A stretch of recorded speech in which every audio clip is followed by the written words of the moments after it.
Bonjour, c'est aujourd'hui le 14 juillet. Le 14 juillet, c'est la fête nationale. C'est la fête de la nation, la fête de la patrie. C'est une fête importante. C'est une fête qui euh, concerne, qui touche à l'identité nationale et une nation, c'est un mot qui fait partie du registre euh, politique, alors qu'une famille ou un peuple, c'est plutôt un mot du registre sociologique. Mais c'est la même chose.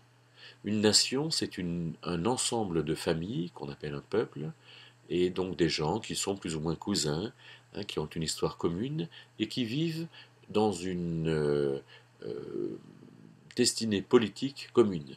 La nation, c'est quelque chose d'important.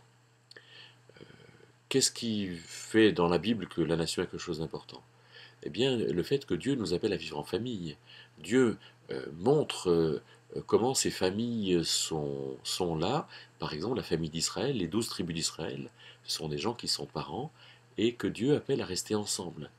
Mais par exemple, dans Éphésiens 3,15, il est dit que c'est du, du Père qu'est nommée toute famille. C'est de Dieu qu'est nommée toute famille. Toute famille porte la marque de Dieu et la famille porte la marque de Dieu et de la même manière, la nation porte la marque de Dieu. Alors pourquoi est-ce que Éphésiens 3,15 nous dit cela? Eh bien c'est parce que c'est du père, pater en grec, qu'est tiré le nom de toute famille, patrie en grec. Et patrie a donné patrie. Et la patrie, travail, famille, patrie, en français, il y a une sorte de répétition, de pléonasme, parce que la famille et la patrie, c'est pareil. Mais en français, le mot patrie a un sens plutôt politique, et le mot famille a un sens plutôt euh, personnel ou sociologique, on dira.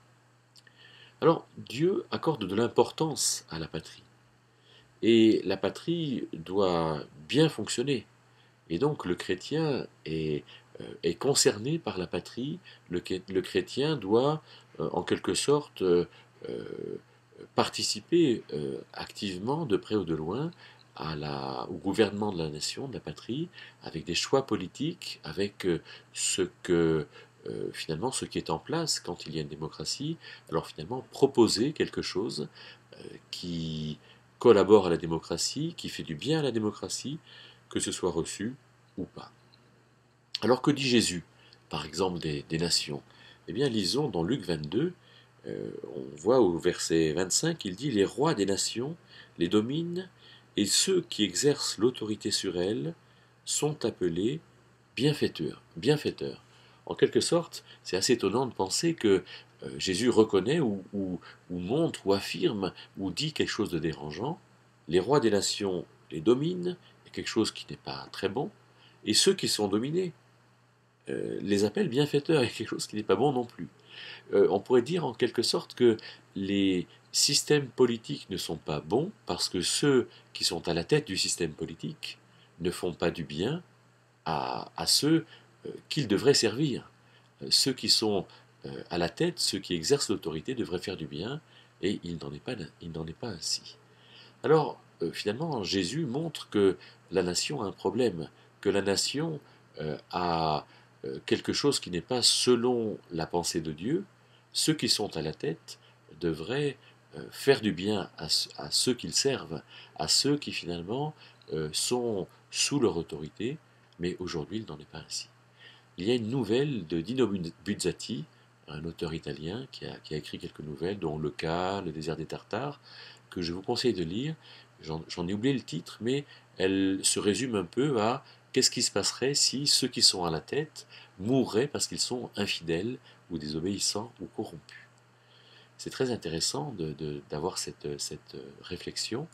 Et voilà comment, finalement, Jésus montre que ceux qui sont à la tête dominent et finalement quelque chose ne se passe pas bien. Alors qu'est-ce qu'il faut que les chrétiens fassent dans cette perspective-là, et notamment quand ils fêtent le 14 juillet? Eh bien, il faut qu'ils s'impliquent, il faut qu'ils vivent finalement dans leur nation quelque chose de positif, de constructif. Et c'est pour ça que l'épître de Pierre, dans 1 Pierre, au chapitre 2 et au verset 13, on trouve: Soyez donc soumis à tout ordre humain.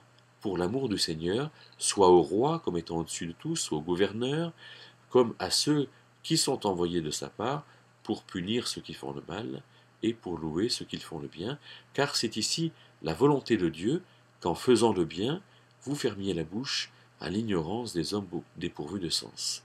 Il dit, honorez tous les hommes, aimez tous les frères, craignez Dieu, honorez le roi.